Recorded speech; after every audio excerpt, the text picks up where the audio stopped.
예수님께서 다음 같은 말씀을 하셨습니다. 청함을 받은 사람은 많은데 택함 받은 사람은 적으니라. 오늘 성경 속에 똑같은 예배를 하나님께 드렸는데 두 사람이 드렸는데 한 사람은 버려집니다. 놀랍게도 이 버려진 동기가 우리에게 다 현재 가지고 있는, 잠재되어 있는 내용이라는 사실에 충격을 받게 됩니다. 성령 하나님께서 오늘 저에게 주신 말씀을 여러분에게 그대로 전달하겠습니다. 인류 최초의 예배자가 있습니다. 가인과 아벨이 있습니다. 한 집에 한 아버지 밑에서 두 사람이 예배드렸습니다. 복음적으로 지금 시대는 다른데 그대로 옮겨오면 하나님 아버지 집에, 교회에서 두 부류의 사람이 예배드리고 있습니다. 그 예배가 가인 예배가 있고 아벨 예배가 있습니다. 가인 예배 받지 않습니다. 버려버립니다. 버릴 뿐 아니라 이 사람은 인생이 완전히 망가져 버리는 그런 처참한 모습으로 전락하는 것을 보게 됩니다. 똑같은 예배 드리는데 하나님께서 이 사람 예배 안 받습니다. 오늘 이 자리에 그런 분 한 분도 없으실 것을 저는 믿습니다. 한 가지를 소개하겠습니다. 왜 가인 이야기를 성경은 기록할까요? 무엇이 그렇게 대단하고 중요하시길래 이 가인 얘기를 기록하게 하시고 각 시대별로 하나님의 사람들에게 이 말씀을 읽게 하시고 듣게 하실까요? 여기에는 여러 가지 이유가 있습니다. 오늘 한 가지 주제를 찾아가겠습니다. 따라하시겠습니다. 화내지 마세요. 따라서요. 분노하지 마세요. 크게 따라서요. 다투지 마세요. 창세기 4장 5절 말씀을 보면 성경이 이렇게 기록하고 있습니다. 가인이 몹시 분하여 안색이 변하니, 이 변하니 이 말씀을 주제가 되겠습니다. 이 변하니란 말은 원문에는 나팔, 다른 의미는 와이펠루, 이렇게 원문은 기록하고 있습니다. 한글에는 전혀 알 수 없는 내용입니다. 15가지를 변하니 이 속에 어떤 내용이 가려져 있는지를 소개하겠습니다. 이 사람 몹시 분했다는 것은 분노하고 있습니다. 화가 잔뜩 났습니다. 불만이 쌓였습니다. 어디로 표출되냐면 얼굴에 드러나 버렸습니다. 하나님이 예배를 드리고 난 이 가인을 보시면서 하시는 말씀이, 성경이 이렇게 말씀합니다. 창세기 4장 6절에 하시는 말씀이, 네가 분하여 하면 어찌미냐? 너 왜 성내고 있니? 너 나한테 예배 드려놓고 너 왜 화가 난 얼굴이냐? 안식이 어찌미뇨? 이 말씀이 무슨 말입니까? 안식이 변하면 어찌미뇨? 너 예배 나 앞에 드리고 난 후에 왜 얼굴이 그 모양이냐? 불만이 가득한 얼굴, 시비 걸려고 하는 화가 잔뜩 서려 있는 얼굴, 혈기가 잔뜩 배어있는 그 모습을 하나님 보셨다는 것입니다. 사랑하는 성도 여러분, 은혜 받은 사람은 하나님 어떻게 보실까요? 얼굴을 보신다는 것입니다. 지금 예배를 드리고 있는 우리 모습이기도 합니다. 낱낱이 사사시 구체적으로 살피고 계실 것입니다. 그때에 하나님께서 또 물으십니다. 창세기 4장 9절에 하시는 말씀이 다음 같은 말씀을 하십니다. 너 아벨이 어디 있느냐? 그랬더니 이때 이미 아벨은 가인 손에 죽었습니다. 여기서 한 가지, 가인이 살인을 한 동기가 어디 있나요? 화 때문입니다. 분노 때문입니다. 이것을 참지를 못하고 급기야는 살인을 하게 됩니다. 사랑하는 성도 여러분, 신문지상 방송을 보면 폭력이 있는 곳에는 반드시 분노가 있습니다. 화가 있습니다. 이 사람들이 그것을 절제하지 못하기 때문에 가정 폭력은 계속되고 있고, 이 사회의 살인 사건, 폭력 사건, 모든 범죄는 반드시 이 분노에서 출발되고 있다는 것입니다.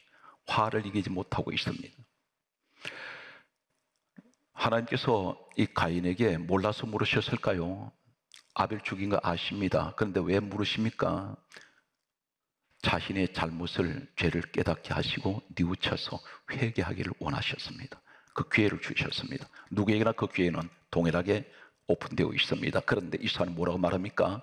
창세기 4장 9절에 하는 말이, 나 알지 못합니다. 내가 내 아우를 지키는 자입니까?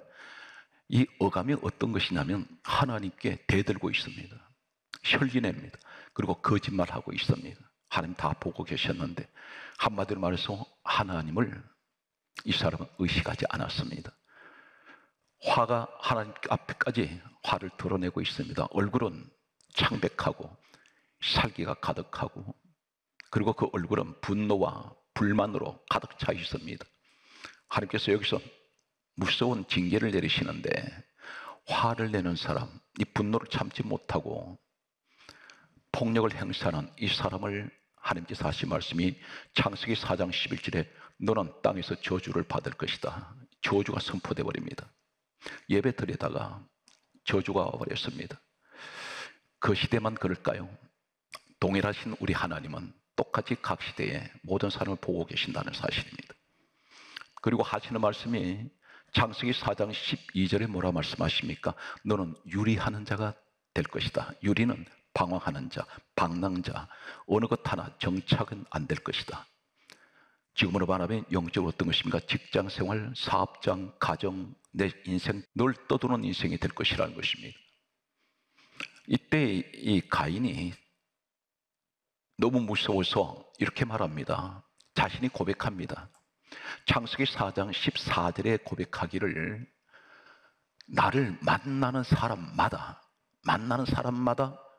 나를 죽이겠나이다. 사랑하는 성도 여러분, 이 말이 무슨 말인지 아십니까? 이 사람 평생 사람과의 만남이 복이 없습니다. 이 사람 만나기만 하면 사람들이 만나는 사람마다 자기를 죽일 것이라는 말은 무슨 말입니까? 해칠 것이라는 것입니다. 오늘 이러한 사람들 만나는 사람들이 있습니다. 어쩌다가 내가 저런 사람 만났을까? 그것이 우연이 아니라 혹 당신에게 하나님 보실 때 가인 같은 그런 성격이 아닙니까? 늘 절제하지 못하는 분노가 있습니다. 원망이 있습니다.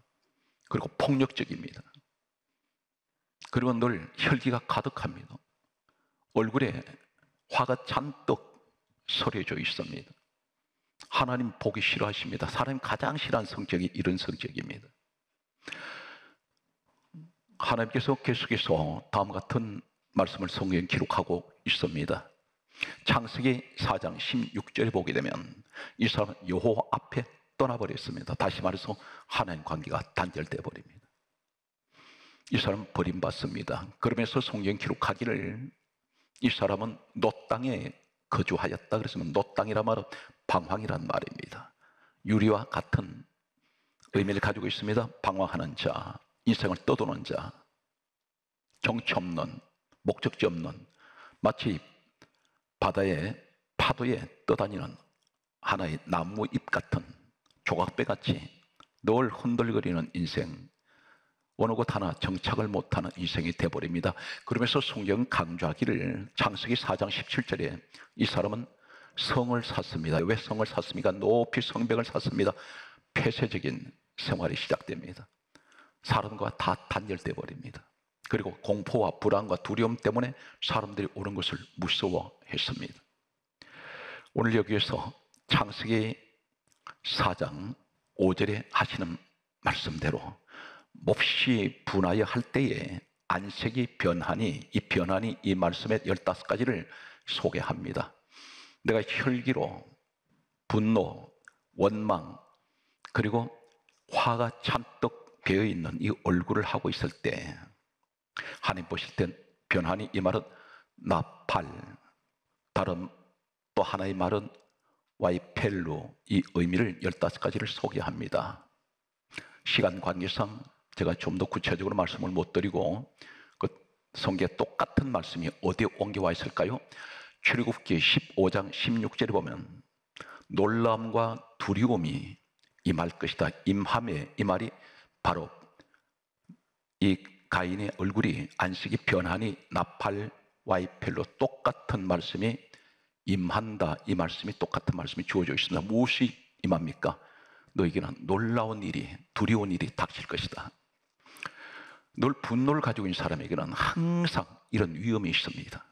언제든지 두려운 일이 닥칠 것이고 깜짝깜짝 순간순간 놀라는 일들이 생깁니다. 좋아서 놀라는 일이 아니라 늘 무서운 일이 순간순간 계속 소식이 들려올 때마다 심장이 멎을 것 같은 이런 일들이 닥쳐오는 것을 가리키고 있습니다. 두 번째, 성경 말씀을 보게 되면 출애굽기 21장 18절 말씀을 보게 되면 사람들과 싸워서 내가 다쳤습니다. 누웠다, 이 말이 나팔 와이펠루입니다.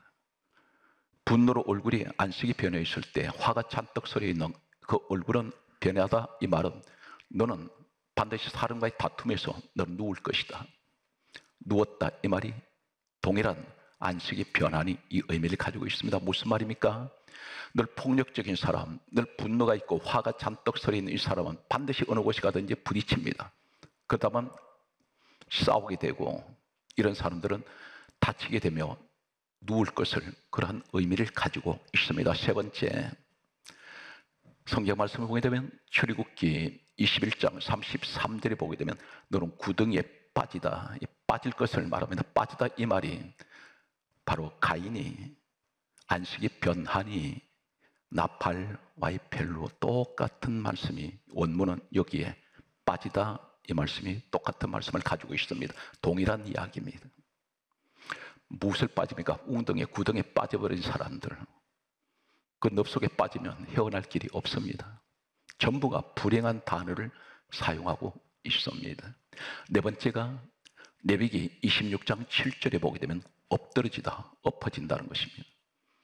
인생이 엎어지는 인생이 됩니다. 일어나질 못합니다. 이 엎드러지다, 이 말이 바로 나팔 와이펠루, 똑같은 안식의 변환이 이 말씀을 사용하고 있습니다.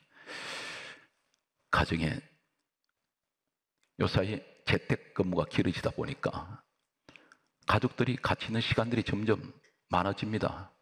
그러다 보니 사소한 말 한마디에 부딪히게 되고 나중에 급기야 폭력까지 행사하게 되고 이런 일이 계속 빈번하게 계속되다 보니 가정이 파탄이 이루는 이런 가정들이 속출하고 있습니다. 코로나 바이러스 전염병 이후에 가정의 위기가, 이런 위기가 지금 계속 증가하고 있다는 그러한 통계가 있습니다. 힘들고 어려울 때일수록 사랑하는 성도 여러분, 폭력적이지 말고 분노를 그치시고 화를 멈추시기 바랍니다. 이것이 절제를 할 줄 아는 사람이 진정한 믿음의 사람입니다. 성경 말씀을 보게 되면 다섯 번째는 민수기 14장 43절 말씀을 보면 이렇게 말씀합니다. 나팔 와이펠로, 창세기 4장 5절에 가인이 몹시 분하여 안식이 변하니, 이 변하다, 이 말씀이 똑같은 말씀이 망하리라. 너는 망하는 인생이 된다는 것입니다. 망하다가 아니라 망하리라. 앞으로 그렇게 전개된다는 것입니다. 내 성격은 내가 통제를 할 줄 알아야 됩니다. 내 자신도 내가 다루지 못하면서 무엇을 다루겠습니까? 내 감정을 추스르고 내 스스로가 억제하고, 누구나 다 이 시대는 삼불시대라고 말합니다. 불신, 불만, 불평의 시대입니다. 불평을 쏟아놓으면 시간 밤이 새는 줄 모르고 계속 쏟아질 수 있습니다. 그러나 이것을 전부 다 썰어 담고, 성경 뭐라 말씀하셨습니까? 데살로니가전서 5장 16절에 항상 기뻐하라, 범사에 감사하라. 이것이 그리스도 예수 안에서 너희를 향하신 하나님의 뜻이라 했습니다. 최소한 예수의 사람은 기뻐하며 감사해야 되는데 그러지 못하다는 것입니다. 여섯 번째, 성경 말씀을 보게 되면 다음과 같이 말씀하고 있습니다. 사사기 12장 6절 말씀을 보면 죽은 자, 죽었다는 것입니다. 이 죽은 자, 이 말씀이 바로 안식이 변하니 이 말씀의 나팔 와이펠과 같은 말씀이라는 것입니다. 혈기를 내고 그리고 분노를 멈추지 못하는 사람, 급기야는 폭력까지 행사하는 이러한 사람을 가르쳐 너는 죽은 자다. 오늘 또다시 성경이 이렇게 강조하고 있습니다. 사무엘하 2장 16절의 말씀을 보게 되면 쓰러지다, 이 말이 나팔 와이펠루입니다. 계속되는 말씀을 보게 되면 성경 말씀은 또 이렇게 기록을 하고 있습니다. 에스더 6장 13절 말씀을 보게 되면 굴욕을 당하다. 완전히 굴욕적인 인생을 삽니다. 굴욕당하다 이 말이 바로 안식이 변하니 같은 원문의 나팔와의 펠로 이 말씀을 그대로 사용하고 있습니다. 늘 욕이 머금지 않고 혈기가 넘치는 사람, 혈기 충만, 그리고 분노가 늘 있는 사람은 어느 곳에 가든지 굴욕적인 인생으로 전락할 수가 있습니다. 사람이 붙질 않습니다. 혈기 많은 사람들이 사업을 성공하는 일이 없습니다. 현대의학에 이러한 자료가 있습니다. 분노를 많이 가지고 있는 사람, 혈기가 많은 사람은 수명이 짧게 산다 그랬습니다. 통계적으로 나와 있습니다. 그리고 병이 많이 발병할 수 있는 체질을 가지고 있다 있습니다. 그리고 피 자체가 혈기를 내고 분노할 때마다 피가 독소로 바꿔진다 있습니다.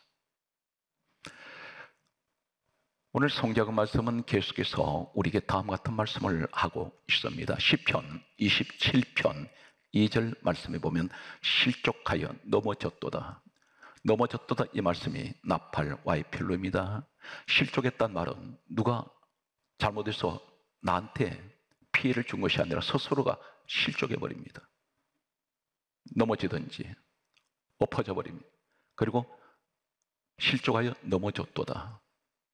오늘 이것이 내가 분노할 때, 혈기를 낼 때 얼굴 안색이 늘 사람과 시비 걸려 그러고 늘 불만투성의 얼굴을 갖고 다니면 항상 이 사람에게는 도사리고 있는 것은 늘 넘어지고 실족한 일밖에 보이지 않습니다.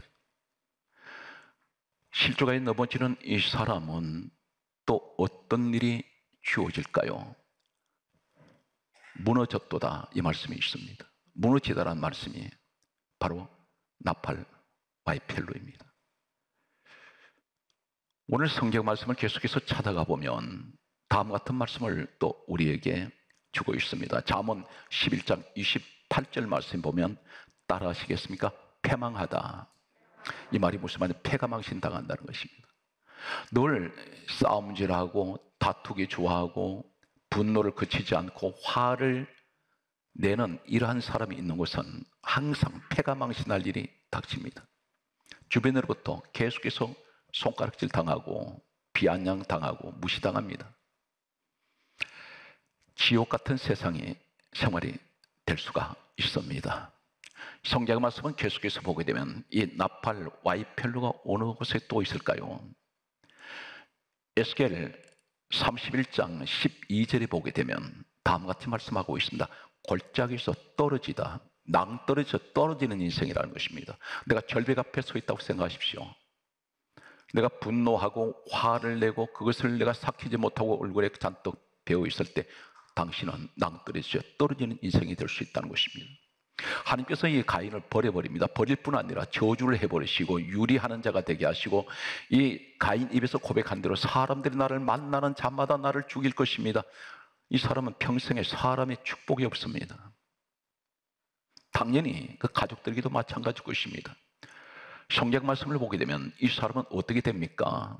당대에 그렇게 불행해지는 것이 아니라 창세기 4장 23절에서 24절에 보면 가인 때로부터 6대손 라멕이라는 자가 태어났습니다. 이 라멕이 상처를 가지고 내가 사람 죽였다고 말하면서 누구를 덜먹이냐면 바로 자기 조상 가인을 이야기합니다.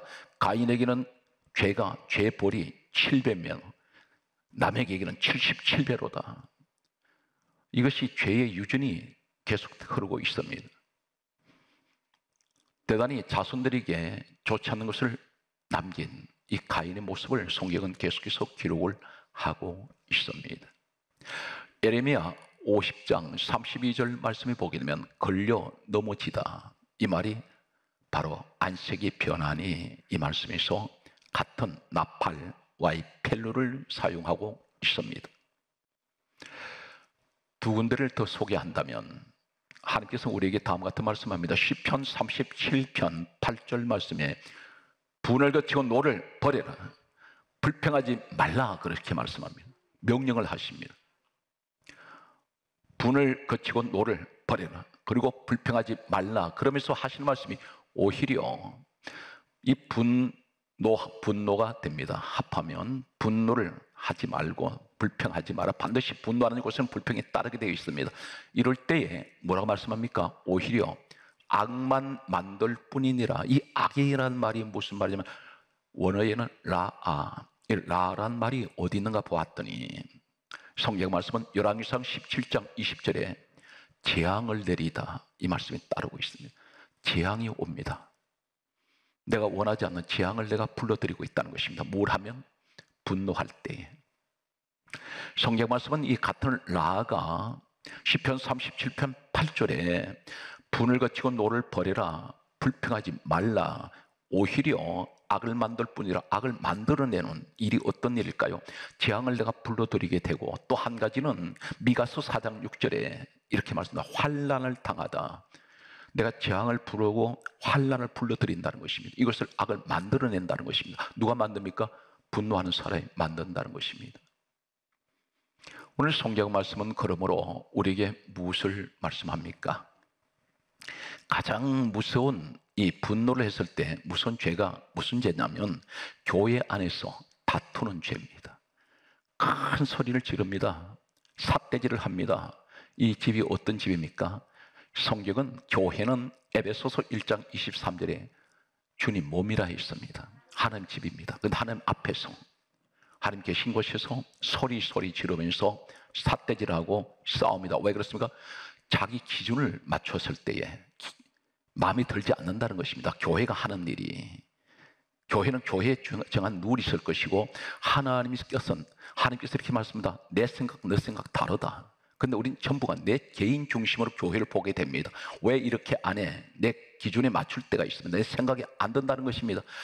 그런데 이러다 보니까 싸우게 되고 다투게 되고 성도 간에 부딪히는데 이 사건이 어디 있냐면 고린도전서 11장 17절에 이렇게 말씀합니다. 너희가 교회에 모일 때에 유익이 되지 못하고 해로운 모임이 있다는 것입니다. 그 해로움이 무엇일까요? 교회 예배 드리기 위해서 모였는데 해롭다는 것이 무슨 말입니까? 고린도전서 11장 18절에 이렇게 말씀하고 있습니다. 분쟁하고 있다는 것입니다. 분쟁이 뭐냐면 화가 나서 분노가 치밀어서 서로 주먹 다짐을 하고 서로 싸움을 합니다. 그런데 이 싸움이 어떤 싸움이냐면 바로 이어서 성경 말씀하기를 고린도전서 11장 19절에 파당을 짓는다 했습니다. 편가르기를 해놓고 서로 싸우고 있다는 것입니다. 그러면서 여기서 누가 나타나냐면 주동자가 나타나는데 고린도전서 11장 19절에 이렇게 기록하고 있습니다. 파당이 있어야 옳다 인정할 사람들이 나타날 것이라. 이 말이 뭐냐면 선동자가 나온다는 것입니다. 부추기는 자가 나온다는 것입니다. 그 사람이 정의의 사도같이 행동한다는 것입니다. 어디서? 하나님 집에서. 이때 무서운 하신 말씀은 고린도전서 11장 20절에 너희는 모여서 주의 만찬을 먹을 수 없으니 성찬하지 말라 그럽니다. 성찬하면 끝장나버립니다. 이 성찬이 뭔가요? 떡은 예수님 몸을 의미하고 포도주는 예수 피를 말합니다. 그런데 이 피가 무슨 피입니까? 요한일서 1장 7절에 예수의 피가 우리를 모든 죄에서 깨끗하게 합니다. 그런데 이 포도주 마시지 말라면서 너는 죄사 못 받았다는 겁니다. 그런데 이 분쟁을 하면서 교회를 난장판으로 만들고 다툴 때에 성경 강조합니다. 그럼에도 못 깨닫고 고린도전서 11장 27절에서 29절에 보면 네가 그걸 먹고 마시면 너 죄를 먹고 마시는 성찬죄를 짓습니다. 교회의 문제를 이렇게 다투고 분노하고 싸울 때 혈기를 낼 때에 너는 성찬하면 안 돼. 이것은 자기 죄를 먹고 마신다는 것은 너는 여기서 끝났다는 겁니다. 이것이 분노에서 오는 대단히 위험한 것입니다. 말씀의 결론을 맺겠습니다. 성경 뭐라 말씀합니까? 마태복음 5장 9절에 예수님이 이렇게 말씀합니다. 화평케 하는 자는 복이 있나니 저희가 하나님의 아들이라 일컬음을 받을 것이요. 사랑하는 성도 여러분, 분노를 내 스스로가 이것을 잡아야 됩니다. 그리고 내 몸속에서 이 선뿌리 뽑아내버려야 됩니다. 그러면 무엇을 대신 심어야 됩니까? 화평. 내가 적은 주여 화평하게 해주세요. 비록 가난하게 살고 사회적으로 내가 특별한 신분은 아니지만 그러나 우리 가정은 천국 같습니다. 왜 그렇습니까? 하나님의 자녀들이 모이는 화평한 가정입니다. 예수님이 어떤 분인가요? 우린 주님을 닮는다고 말하는데 닮지 않습니다. 전혀 다른 사람 같습니다. 작은 예수가 되기 원합니다. 그 사람이 누구인가요? 능력을 나타내야 됩니까? 귀신 쫓아내야 됩니까? 예수님처럼 죽은 나사로 같은 살을 내야 됩니까? 아닙니다. 성경이 이렇게 강조합니다. 마태복음 11장 29절에 예수님 하시는 말씀이 너 나한테 이거 배워라. 무엇입니까? 나는 온유하고 겸손하니. 온유란 말이 따뜻한 사람, 부드러운 성격, 그리고 잘난 척하지 않습니다. 겸손한 모습, 바로 이 모습이 예수님 모습이라는 것입니다. 성령을 받으셨습니까? 성령을 받으셨다면 반드시 열매가 있어야죠. 갈라디아 5장 22절에서 23절에 뭐라 말씀하셨습니까? 사랑, 희락, 화평이 여기서 나옵니다. 세 번째, 화평. 거기 따라서요. 사랑, 희락, 화평, 오래 참음, 자비, 양성, 충성. 여기 온유가 나옵니다. 절제가 있습니다. 이것이 9가지 열매예요. 그래서 내가 온유한 사람 되고 화평을 사랑하면 성령이 열매를 맺고 있습니다. 날마다 열매 맺습니다. 화평한 사람, 내가 참고 온유한 사람으로 다가갈 때 이 사람은 반드시 성령의 열매가 있고 하나님 자녀라는 증거가 있습니다. 힘들고 어려울 때일수록 가정 싸우지 말고 다투지 마십시오. 그리고 그런 일이 생길 수가 있습니다. 인간이기 때문에. 우리가 육체를 입고 있는 동안에는 항상 감정이 마음속에 떠나지 않습니다. 그러다 보면 별별 여러 가지 감정적인 환경에 따라서 움직이는데, 그럴 때마다 부딪힐 일이 있으면 잠시 자리를 피해 주시면 그 시간만 지나면 부딪히지 않을 것입니다. 오늘 성경 말씀은 이렇게 강조하고 있습니다. 그러므로 우리가 신의 성품을 가지라고 말씀하는데, 베드로후서 1장 4절에서 6절에 신의 성품을 가지라. 첫 번째가 뭡니까? 믿음의 덕을 가져라. 이 덕스러움을 가지라 그랬습니다. 그래서 사랑에, 형제 우애의 사랑을 공급하라. 사랑을 주라는 것입니다. 오늘 여러분 축복의 주인공이 되십시오. 거기에 따라서 고린도전서 14장 33절, 거기에 따라서 하나님은 화평의 하나님이시라. 여러분 가정이 되십시오. 늘 주님 안에서 늘 화평하시기를 주 예수님으로 축복합니다.